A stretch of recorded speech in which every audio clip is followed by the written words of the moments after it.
Hello everybody, it's a great pleasure to welcome you all to Sheffield for the 11th Children's Media Conference. It's been my job to chair the advisory committee meetings over the last 12 months, which have led us to the next couple of days of inspiring, informative and challenging content. And I believe from talking to this evening's keynote speaker that the challenge may be about to begin. He's going to address an issue of vital relevance to most of the kids community here today. We may all be creators, but who is paying for our work? How can we create sustainable business models in the kids market?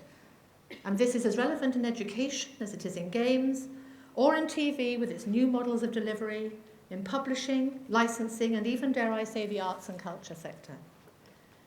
Beyond the relative safety of public subsidy, and even that can't be taken for granted these days, and with the landscape shifting and changing with alarming speed, where do the future funding models lie? Our speaker this evening will also go on to take another view of that child as a new force in brand and market decision-making, as the creator and shaper of content as much as its consumer or receiver. This new child, technologically adept, media savvy, adaptive and, interestingly, empowered, is, according to our speaker, the cause of a new tipping point in the position of media in our lives and how it relates to brands. I said it would be challenging, and it will. We'll take your questions and comments after the presentation, and I know there'll be plenty. So, to discuss Inflection Points, Our Kids the New Mobile, please welcome the CEO of SuperAwesome, Dylan Collins.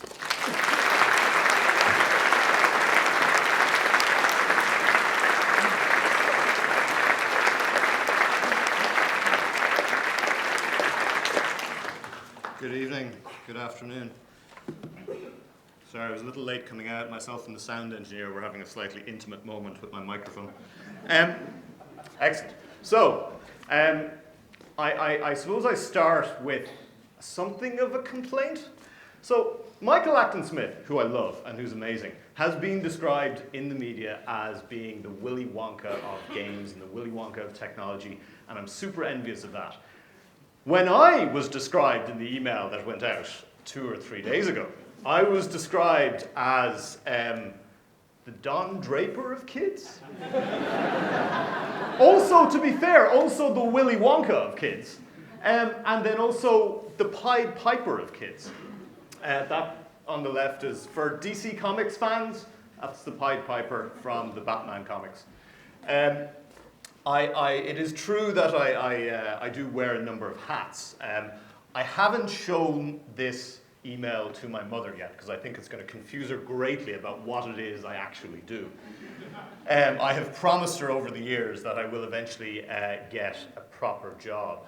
I suppose, thank you very much, first of all, for asking me to come and talk.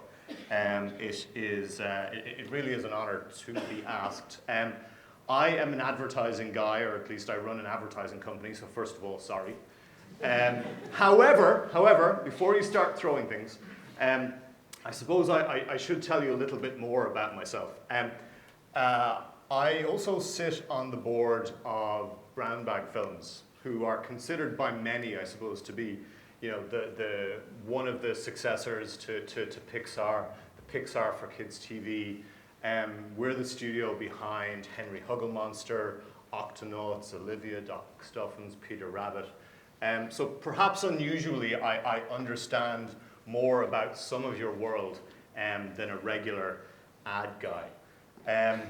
I also do a little bit of investment. I'm a venture partner with a venture capital fund in London called Hoxton Ventures.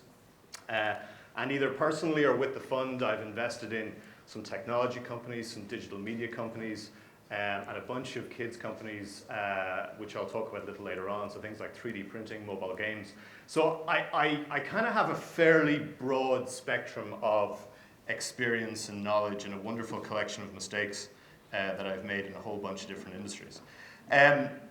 I suppose, though, just to clear the air and talk about the elephant in the room, I do run a company called SuperAwesome. And I'll talk a little bit about just some of the experiences we've had. SuperAwesome is an advertising and marketing company. We're the biggest in Europe. We essentially work with all the brands. We probably work with a lot of you guys in the audience. So I understand that challenge. I understand the challenge of content. But hopefully you can understand that for me, telling you a little bit about myself and that I understand content and that I understand technology, that perhaps you might still see me as the devil, but I'm at least the devil you know.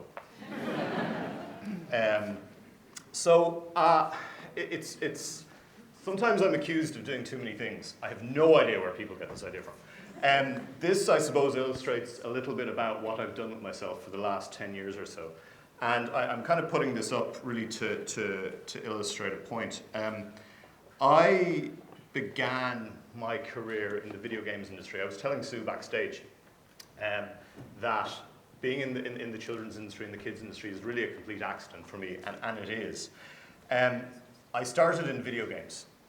And we started our first company, a company called Demonware, top left logo, when we were still in university in Trinity College in Dublin.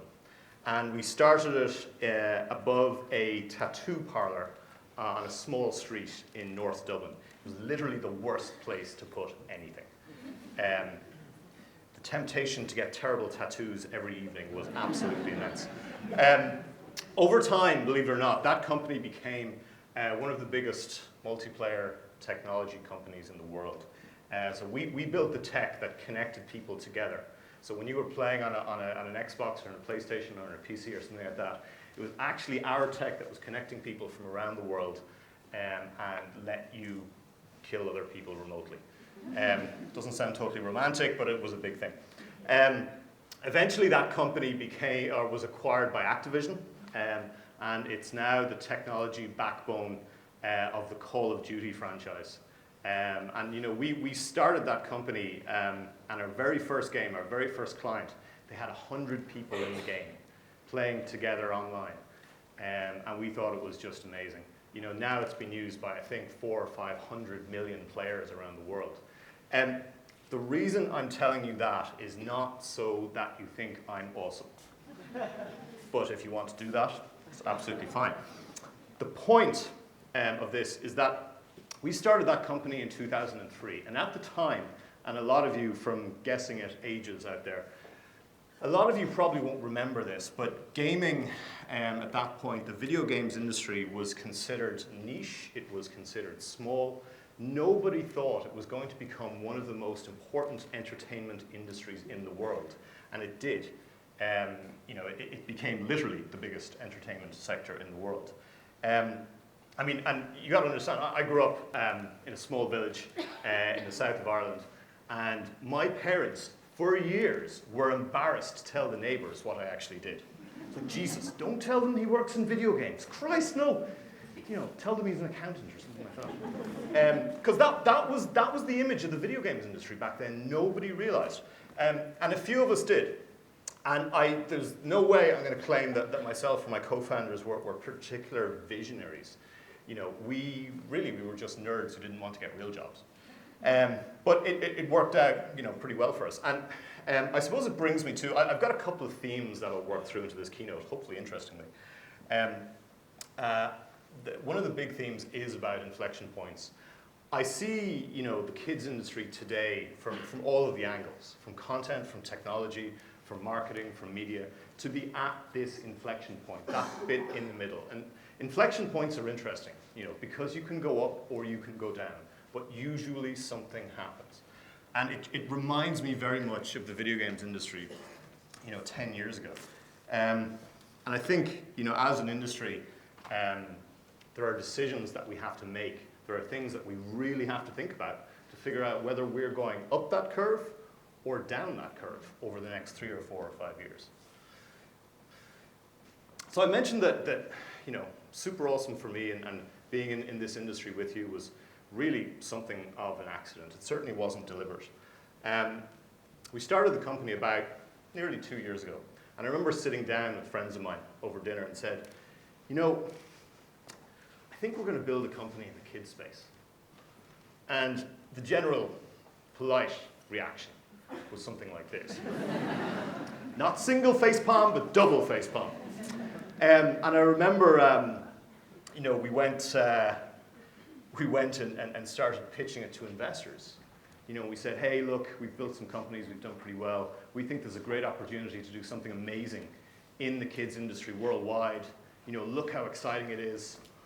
And again, we were politely met with a vaguely similar reaction. And then I remember going to a few people in the kids industry saying, hey, we think we can help make you money and do some advertising, we do it properly, etc. And we were again met with this kind of reaction. So it wasn't an obvious thing for us to do. And you'll have read some nice and sometimes very generous stories in the media about SuperAwesome and the things that we've done. And truthfully, we had a lot of people turn us down in the early days in terms of getting involved, in terms of coming on board, in terms of investing. I think at the start we probably pitched something close to about 17 people and they mostly turned us down. So in the end, I actually funded the thing myself. And we brought on board some angel investors last year after they were seeing how quickly we were growing. Very insightful angel investors. But the interesting point about all that is that fundamentally to the outside world, to investors, to venture capitalists, they see the kids industry as being fundamentally very, very difficult to invest in. I'm just going to say that again. Everyone in this room represents, what you create, what you build. We literally and figuratively represent the future of society. It's a pretty important place to be. It's a pretty important position to hold. And yet most investors, most sophisticated, knowledgeable, experienced investors think that this is a tough space to invest in. And I think that's an interesting thing, and I think that's something that we need to address. Although it was tough for us, we got the company up and running. Some of you will know that our very first product was a box, physical box. And those of you who don't know, our very first product was a box. It was a free box that we sent out to kids, and it had collectibles and stickers and toys and books and things like that. And I remember pitching it to the first set of companies. I said, look, we're going to help kind of break through all the noise and all the clutter. We're going to send out a free box to kids. And it was pretty much that reaction all over again. There's no way that's going to work. No way that's going to work. So today, the box, or Box of Awesome as it's known, is kind of one of several products that we have. We went from shipping 1,500 boxes in our very first launch. Today, we ship about 20,000. We've got a waiting list of 200,000 kids. We ship a lot of things in those boxes. There's awesome toys and stickers and collectibles and things like that. But one of the things I'm super, super proud of is, over the last 12 months, we've shipped something like 500,000 books in those boxes. Yes, we are, a marketing and advertising company at the end of the day, but we are doing, we are putting books in the hands of kids, a lot of which probably wouldn't have picked them up of their own accord. So there's things that we're very, very proud of, and we help people do this in a pretty safe kind of way. And today we're fortunate enough that not every investor says no to us, and we actually have some people knocking on our door at the moment. But it's a lesson that, you're wrong until everyone decides that you're right. I think one of the roles that we try and maintain in the industry, the position we try and maintain, is to help make this sustainable. At the end of the day, we're trying to make money for our partners. We're trying to help our brands do something safe. I think we've got plenty more to do, but I think we're on the right track. But don't for a second think it's been easy for us. And don't for a second think that the rest of the world thinks it's easy. I want to talk about digital, obviously, and digital and kids. Digital and kids is not an easy thing. This has been the change in content over the last 5 years. There has been a structural change in content. There is twice as much content. There is 4 times as much content. If you believe that diagram, there is 5 times as much content in the market as there was 4 years ago. Can anyone tell me what you think is the biggest threat to our industry today?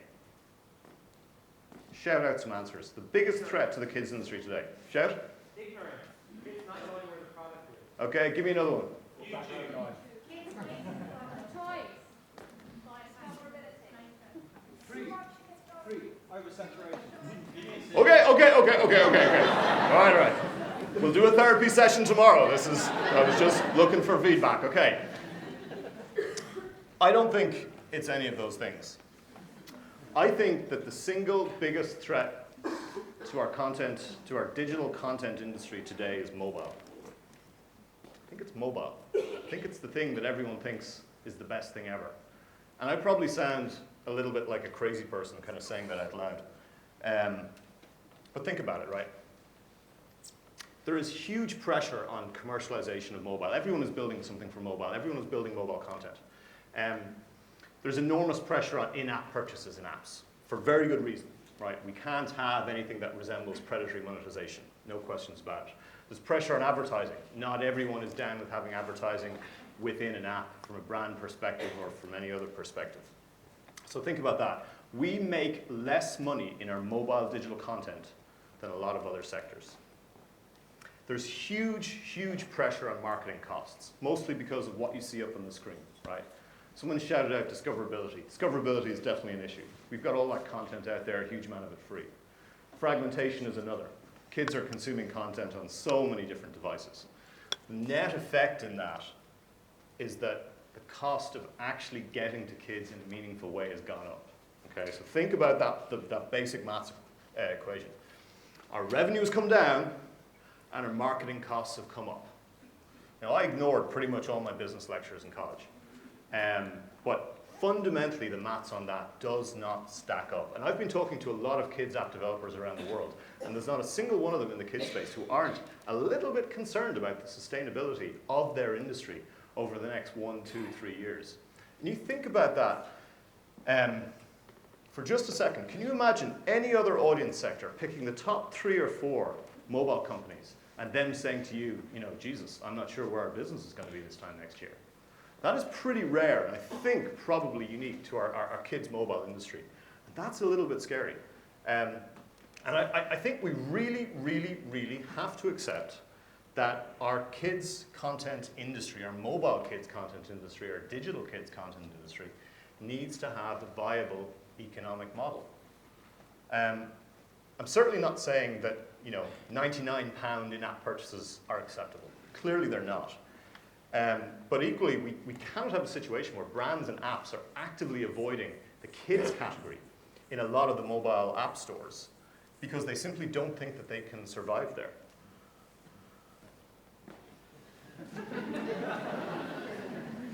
I think Jay-Z is a very wise man. Again, this is another point I'm going to come to, but our biggest challenge is that our kids, our consumers, our audiences need a very specific content platform. Most people don't make the fundamental realization that app stores are not content distribution platforms. App stores are monetization platforms. And there's a very real difference between the two. Google and Apple are doing an excellent job, obviously, in terms of promotion and everything they do. But bear in mind, they are not kids companies. They're not even content companies. They can't be expected to do this for us. Of course, we have to be responsible in terms of how we do it. From the media companies, the platform holders, the content creators, we do have to figure out how to balance this. Otherwise, we're not going to be able to make any more content. I sometimes analogize this to it being the equivalent of juggling chainsaws and kittens, right? You don't want to get the two confused, but somehow you've got to keep them all in the air. And we need to think more and more about creating platforms that work for us, not trying to shoehorn other people's platforms, which are specifically not designed to do that. I'm not known for being hugely diplomatic. I'm sure you've already figured out. But the future of the kids market is more polarized than it is today.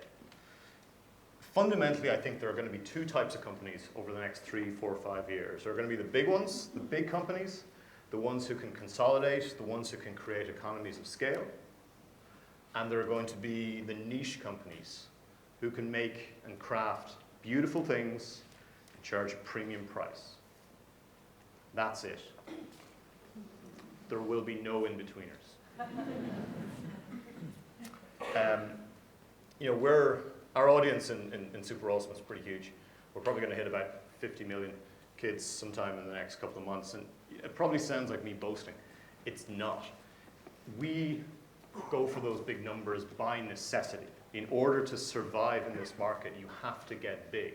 And I think as stakeholders in this industry, you have to start thinking about which end of that spectrum that you want to be.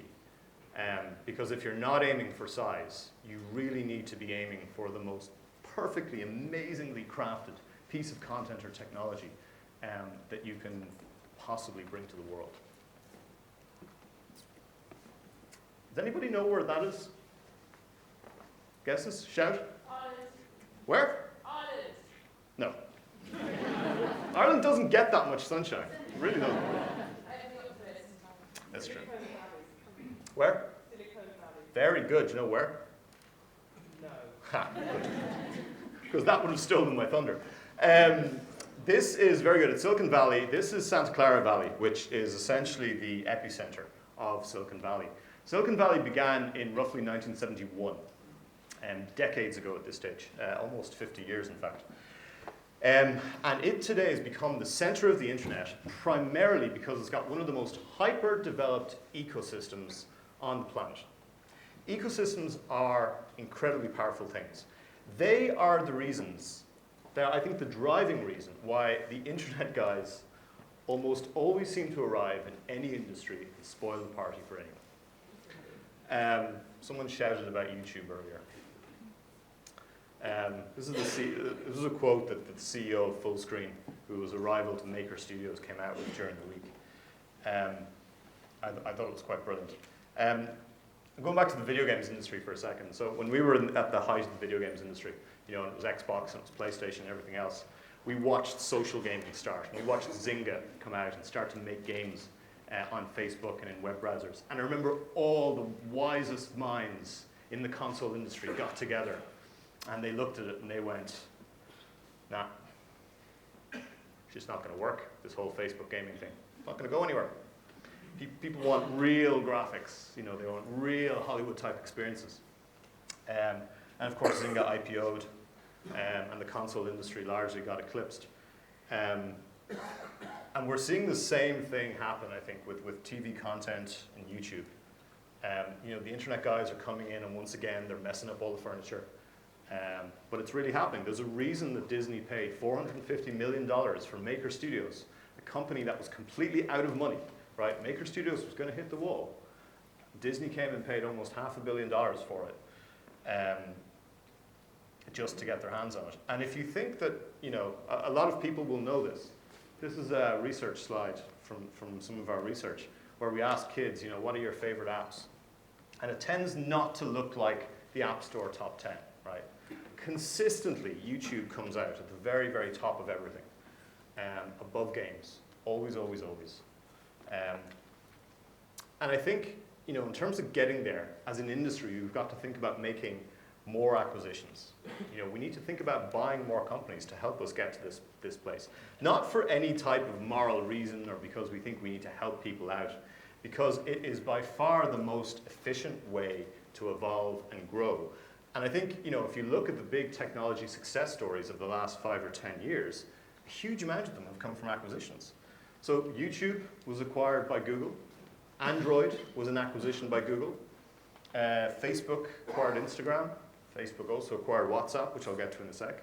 Amazon has acquired LoveFilm. Amazon has acquired Woot. All of these acquisitions have happened, and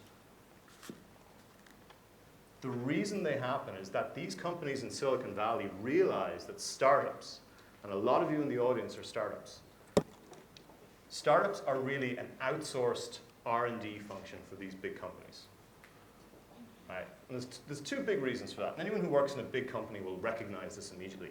One, big companies need digital DNA. It's a desperately, desperately underestimated element of actually making digital products. I've seen huge amounts of companies experiment and try and build it internally. Sometimes it works, but you know what? A lot of the time, it really, really doesn't. The second reason is that to get to success in the digital space, you need a process of repeated and efficient failures. You need to be able to fail fast. And in the digital kid space, I think that's true more than ever. You know, we need to fail spectacularly. We need to fail really, really hard. We've got to fail in both brilliant and sublime ways, and we've got to fail enough so that we can actually find the things that are absolutely going to work in this particular space. And can everyone who's a small company, like under 20 people, put your hands up? Okay, keep your hands up. Everyone who's not one of those people, I'm going to presume is in a big company, they're all the people you should be looking at right now in terms of how to think about your roadmap. So get talking later on. Maker Studios was a great example of an ecosystem and how it can really work. And I think as an extension of that, we need to try and create an investment ecosystem in the kids industry. I don't think it's going to be funded by established venture capitalists because they find it too hard. I look at tons and tons of pitches every day, or certainly every week. On the way in, I was pitched by a very aggressive and ambitious and frankly quite brilliant chap who has a robotics company. And he grabbed me on the way in. I love that sort of stuff. But we can't invest in it all. And as an industry, we need to figure out how to create something that can, if not replicate what Silicon Valley is, then certainly get to that point where we can create amazing companies. We need to create digital infrastructure of the children. We need to create a digital infrastructure for the children. If we leave it too long, that same digital infrastructure will probably be created by the children. If I was to make one suggestion about your time at the Children's Media Conference, I would say for the big companies, think about who are the interesting little companies, who can really bring value to you. And you're probably going to say, oh, well, look, Jesus, that's quite a self-serving thing to say. Yes, it obviously is, but that's kind of the point. The more companies that get acquired, the more investors like us are going to invest in new small companies, and we can get bigger and bigger and bigger. Okay, I'm going to start getting a bit more optimistic. Bear with me. Well, after the next bit. Because I want to talk about this a little, because it's an interesting topic. A lot of you believe that there's too much technology within the kids space, and that our kids spend too much time looking at screens. And that somewhere down the line, there are going to be consequences to this, negative consequences. You're probably right. There probably are going to be those really negative consequences, more than what we've seen. Frighteningly, we don't know what that means just yet. And over the weekend, it was quite interesting. When I got a call about being asked to come along, I was spending time with a bunch of people, and one of them, by sheer chance, I can't remember if I said this to Greg or not, she was a psychologist, and she was based in Silicon Valley, right in the heart of where all this is going on. Child psychologist at that. And she had two kids, one was 10 and one was 14. The 10-year-old spent his entire time talking about Minecraft. And her kids go to literally one of the top schools in the US, and it's 20 minutes away from Facebook's office. In that school, they all switched exclusively to tablets about 3 years ago. They have monthly briefings for parents to explain, what's actually going on. Should they delete their profile from Snapchat, etc. But interestingly, in her private practice, which she spends a lot of time with kids, what she is seeing is that more and more there are increasing levels of anxiety away from technology. There are increasing levels of loneliness as well And I've seen this with conversations with teachers too. They're seeing a real kind of emotional change with kids. We've all seen the cyberbullying cases that go on. You know, these are things that we have to think about. And the change that we are seeing in this generation of kids, in this market, I think is the greatest change we have seen in a generation of kids since the war. To me, this is the generation of kids which is going to change everything. They are going to create, and they are going to destroy. And I really didn't mean to be that apocalyptic when I wrote that. Let me give you an example. In September, October last year, in the run-up to Christmas, Sony and Microsoft were spending tens of millions in marketing money, talking about their new consoles, obviously for Christmas. Tens of millions of pounds, right? And so we put a survey into the field and asked kids a pretty simple question. You know, amidst all of this console hype and everything else, what do you want for Christmas? This is what we got. So bear in mind the tens of millions in marketing money being spent. Not that marketing doesn't work, just to be clear. But in terms of what kids want, does anyone remember off the top of their head when Apple launched the iPad? Apple launched the iPad, very good, in April 2014. So in less than 4 years, one tablet has undone hundreds of millions, perhaps billions in marketing spend of two of the biggest entertainment companies on the planet. And that is down to what kids want.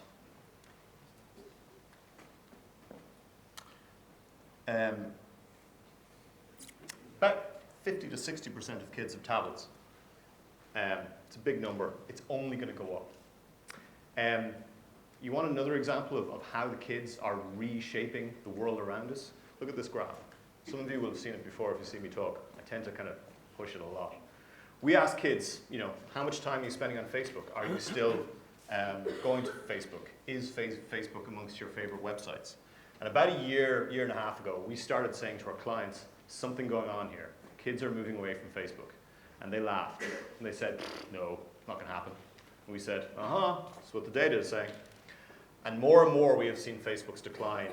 Kids still have Facebook accounts, to be clear, but they're using it less and less and less. This is the biggest social network in the world. Interestingly, that the red line that's growing is YouTube. Can anyone else think of a web property as old as YouTube that is growing that much? I don't think I can. Today, as much as I beat up the games industry, kids under the age of 16 represent about 50% of the total revenue that's there. It is absolutely huge. Everyone in this room obviously has a kid strategy. However, not every big company has a kid strategy.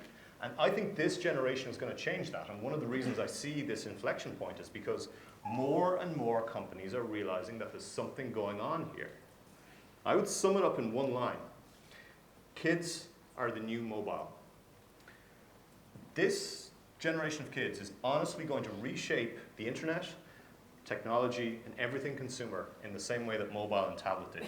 Kids, bear in mind, are the reason that Facebook spent $1 billion to buy Instagram. Kids are the reason that Mark Zuckerberg spent $17 billion to acquire WhatsApp. You know, Facebook today is rapidly becoming a platform for parents, and I think more and more people know that. And it's going to be a very lucrative thing in and of its own right. But it presents a real sustainable question. Who's going to use it next? You know, 60% of kids own up to using chat applications on their phones. In reality, it's much, much more. But this market is getting bigger and bigger and bigger. This is just a collection of some of the chat apps that come out in the questions that we ask. You'll notice this doesn't include Yo, which kids just don't seem to care about. And, you know, interestingly, we also asked kids, so why do you use chat apps? Pretty simple answer, I guess. The biggest internet companies in the world are slowly waking up to what's going on here. And they're realizing that this generation of kids are doing something that their parents or older siblings aren't doing. They're doing something different. And, you know, over the 11 years that the Children's Media Conference has run, you've probably heard a whole bunch of people stand up here and say, oh, you know, kids are different. This generation is different. And maybe this is just me morphing into my Don Draper persona. Well, let me introduce you to some people who make me think differently. Don't know why that's there. Which is kind of appropriate, don't you think? Fail often. This is Jordan Casey. Jordan Casey is now 14. I got to know Jordan a couple of years ago when he was 12. At 12, he was the youngest iOS developer in Europe. Today, he's the guy behind a product called Teachware, which is software to help teachers in the classroom, right? He's 14. This is Nicholas Rubin, extremely photogenic Nicholas Rubin. Nicholas is 16, and he recently released a plugin for the Chrome browser called Greenhouse. Greenhouse is genius. When you hover over a politician's name on a US website, it pops up a little table that you can see there, which shows the donations that politician has received from various interest groups.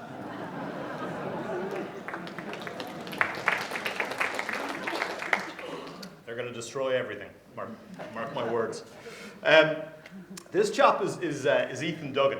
Ethan is 12, and Ethan was the genius behind an app called Lazy Husband, which was immediately appealing.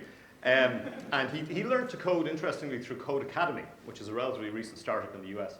And Lazy Husband essentially is a series of automated replies that you can just give to your significant other. He was inspired, and I'm not making this up, he was inspired by going clothes shopping with his mother. And having to repeatedly answer, does my ex look big and whatever. This is Michael Saman. Michael is now 17, although I think that photo was taken a couple of years ago. And he's the developer behind an app called 4Snaps.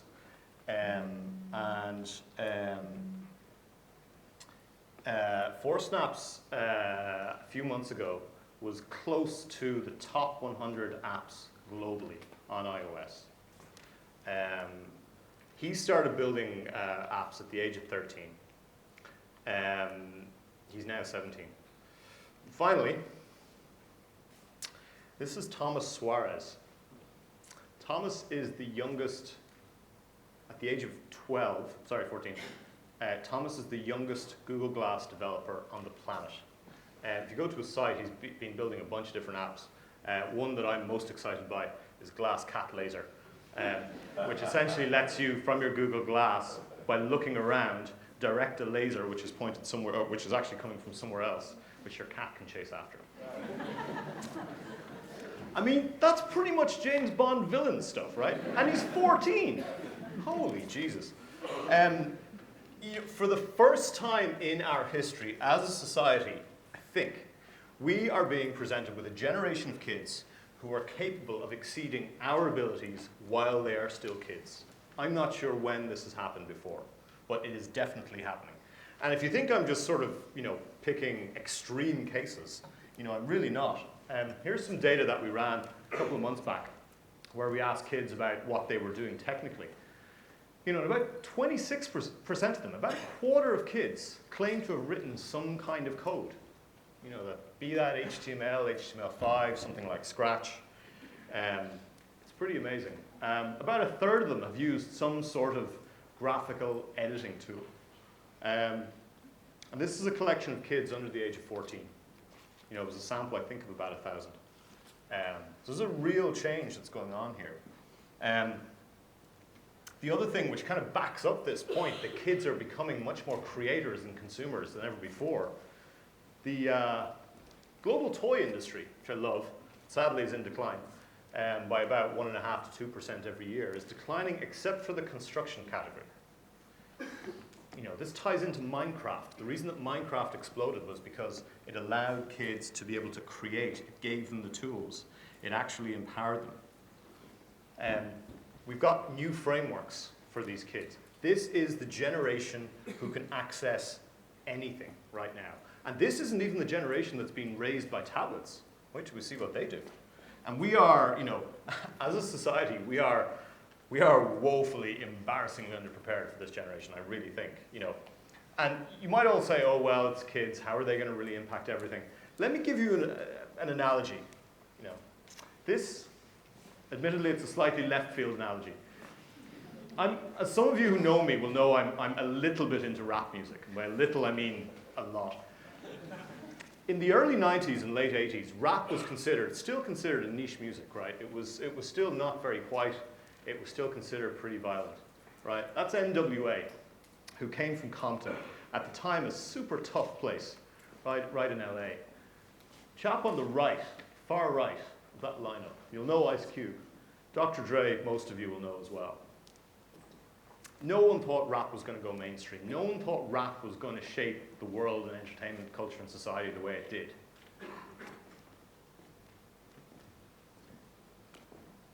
Dr. Dre is now on the executive team in Apple.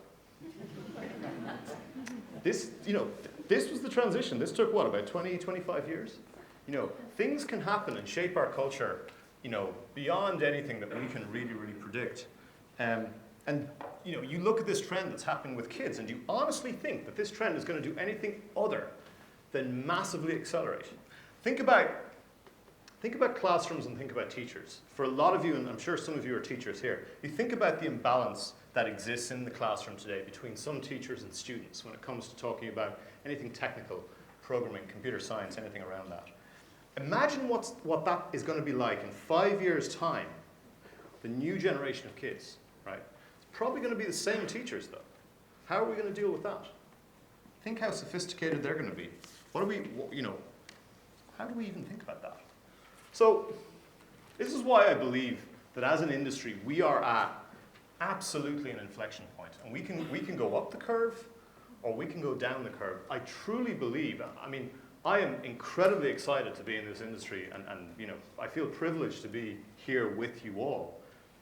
Because this is a sector, this is an industry, this is a group of people, of humans, that is going to become one of the most pivotal and one of the most influential over the next decades. And I think, all of us here, we can choose to be leaders, we can choose to be followers in this. We can choose to be spectators, or we can choose to get involved. I know which choice I've made.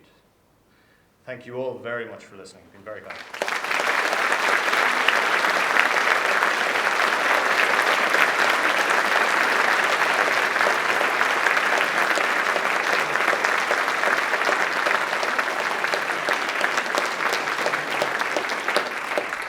I think we've got time for probably about 5 minutes of Q&A, if you want to ask anything or just shout. Or not? Okay, someone in the back. Yep. Can you tell everyone who you are and where you're from? If you insist. I'm afraid I do. Okay, my name's Lewis Bronze, and I'm from a company called Espresso Education. And I want to ask you, referring back to the slide you showed quite recently of the percentage of children that had used Photoshop, do you know what percentage used it in school as opposed to used it at home?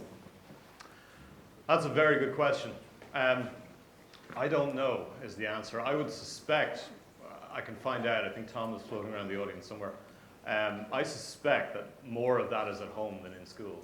We're seeing more and more, I suppose you'd call them parallel movements.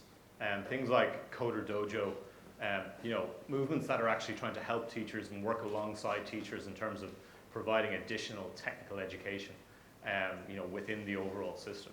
And that, so far that seems to be working okay. It's going to be interesting to watch how that scales up. I don't think, and I mean this with utter respect, I don't think teachers can do it on their own. I don't think they should be expected to do it on their own. It's a very, very hard task.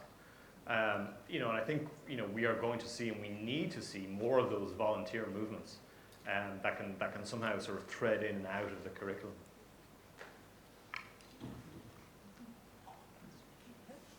Hello, Stuart from The Guardian. The developers there, the young developers there, this isn't about you, but they're all boys. I was wondering what you think about the girl-boy question. Are young girls being encouraged, are they getting the opportunities to kind of do this stuff as well? Is this a generation that kind of shatters some of those stereotypes about boy developers, girls do other stuff? Or is there still a problem there? I get asked this question a lot. Look, I can see you about to write this and post something. Jesus. Okay, well, so, in The Guardian tomorrow morning. Anecdotally, at this sort of stuff, we see more boys than girls. There is definitely more interest. And interestingly, and watch how I neatly pivot to a different question and answer.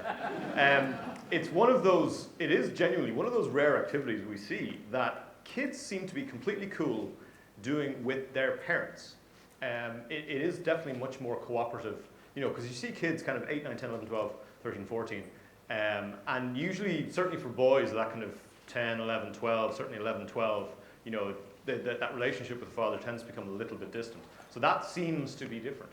I would say there's definitely a lot of interest. I mean, if you talk to the Coder Dojo folks in particular, you'll see a lot of interest from girls. And interestingly, I would say girls are definitely more active, in terms of social media at an earlier age. So I think they're interacting in a slightly different way. The examples I picked were essentially random or people that I've met or ones that have been brought to my attention on it.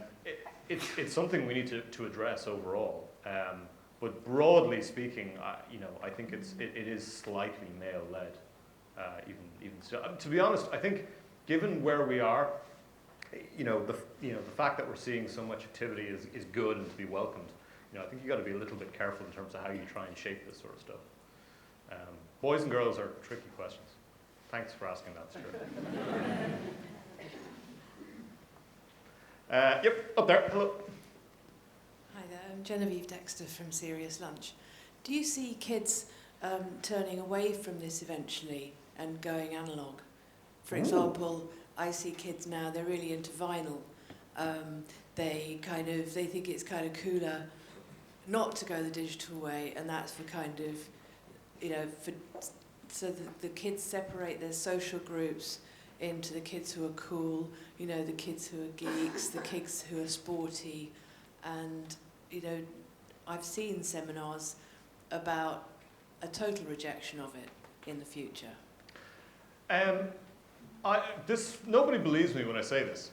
I used to be a hip-hop DJ. So I have an enormous love for vinyl. I would like nothing better than to see it come back.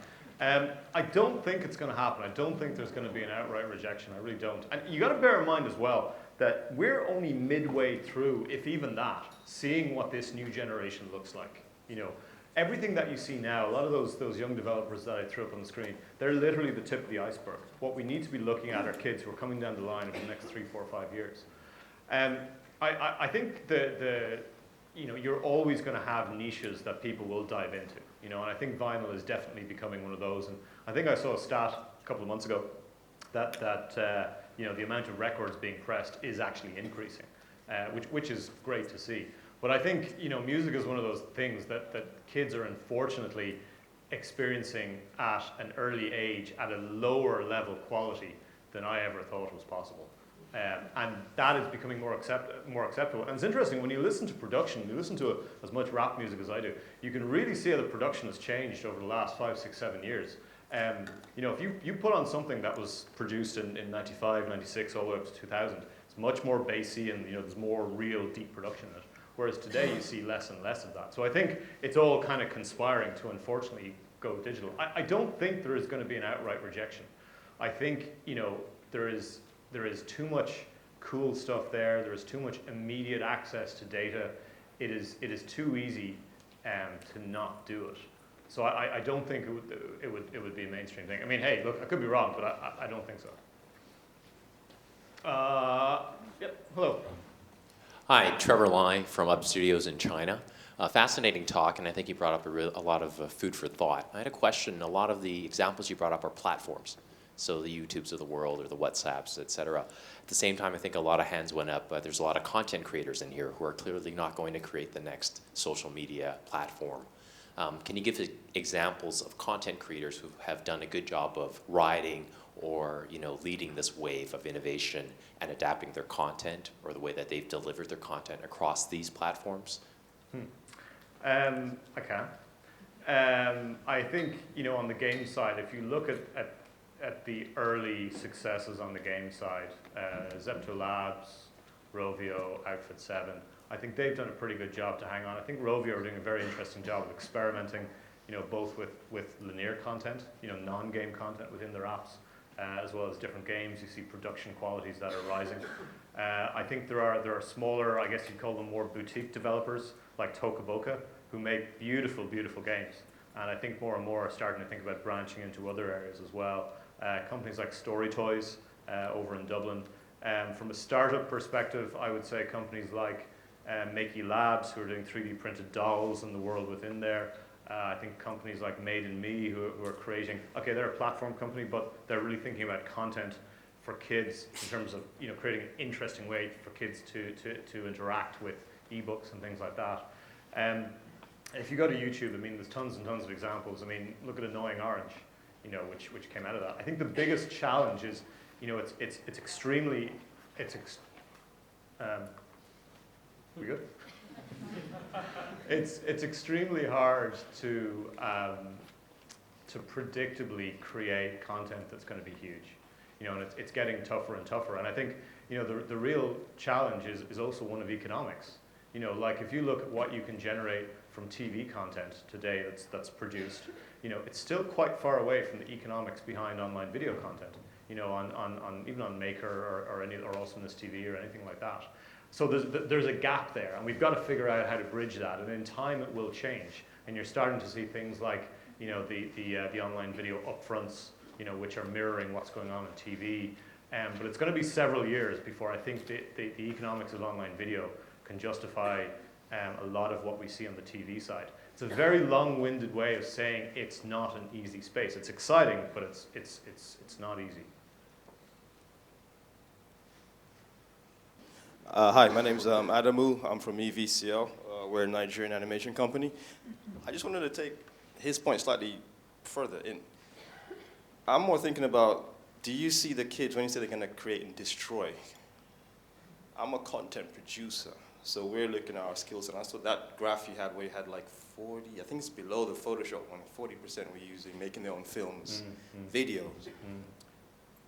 Do you see a scenario where, not completely, but they kind of just ignore and just create for themselves? So they're not taking in what we're sending them or whoever it is, whatever company, blah, blah, blah. They're just like that.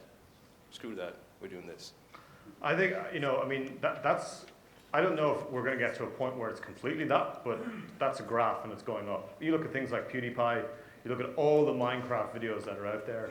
There are tons and tons and tons of examples. I mean, YouTube is the most powerful kids property in the world right now, despite not technically allowing kids under 13 to actually create anything on there, right? I mean, just think about that for a second, right? And Google haven't even been trying with YouTube in terms of YouTube and kids. And that's starting to change. But, it is getting easier and easier and easier for kids to create their own video content, and that's good and bad. One in terms of, well, does a cat running into a wall really deserve, 500,000 views? Yes, obviously. But, so where does high quality content go? And it was very interesting. I was talking to a music label recently, and their production budgets are still very much weighted in terms of doing a traditional music video, like a 3.5-minute, 4-minute music video. And they're realizing that actually they're going to completely flip that and start investing in 6-second Vine clips, because they're getting as much utility out of kids sharing Vine clips, in fact far more than they would out of a single piece of 3.5-minute linear content. It's not an easy space, and in terms of creation and destruction, I think that's a great example. It's not easy. Sorry. Good point though. Question there. I think the content of your talk, particularly for everybody here, is amazing and very important. But how many of us can think about what it actually does to kids? I mean, the thought of these kids, these geniuses, if you like, sitting 24 hours perhaps in front of a computer, nearly that. I'm struggling to do something to get children to go outside and understand the huge importance of nature, entomology to the world today, and here, you're painting a picture of children who are turning their back to anything but technology, everything but technology. And I think there's a very alarming side to this incredible picture that you're painting. And I hope that people will really think about that side as well, and that the industry ought to be thinking about, you know, the nature, the world that we all depend on. I totally agree. I mean, it's an excellent point, and you know, I think particularly when you look at the phenomenon of you know, I guess to take that to an extreme example, things like cyberbullying, you know, that's done and is becoming more and more of a problem in school, and the general downsides of this. And I touched on it a little earlier, you know, when I talked about what I've been learning from that psychologist I was spending some time with. And, you know, this change is not always good.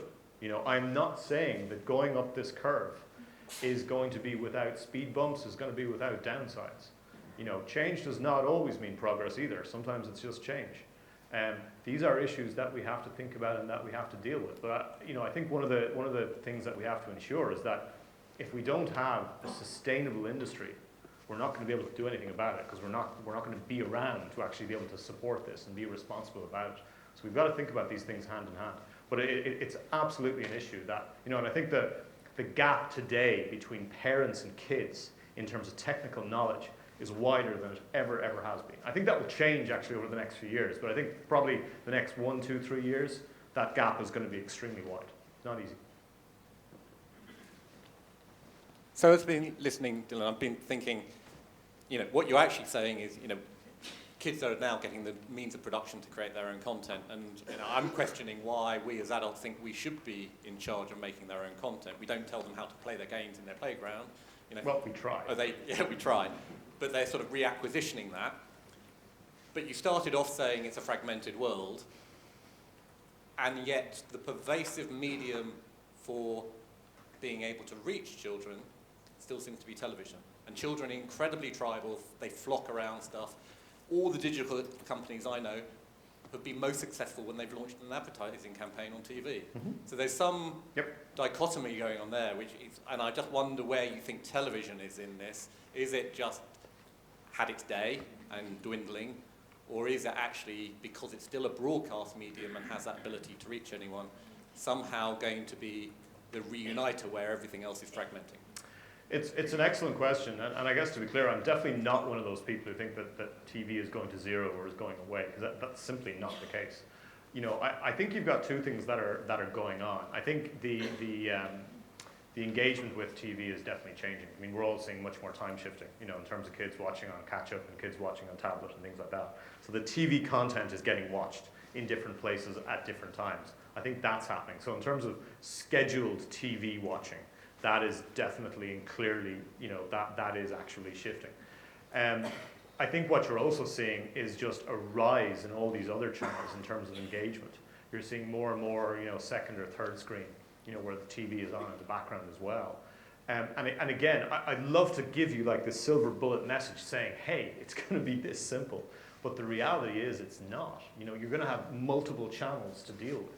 You know, that's why we set up the company, literally to do the multi-channel marketing and be in all of those places.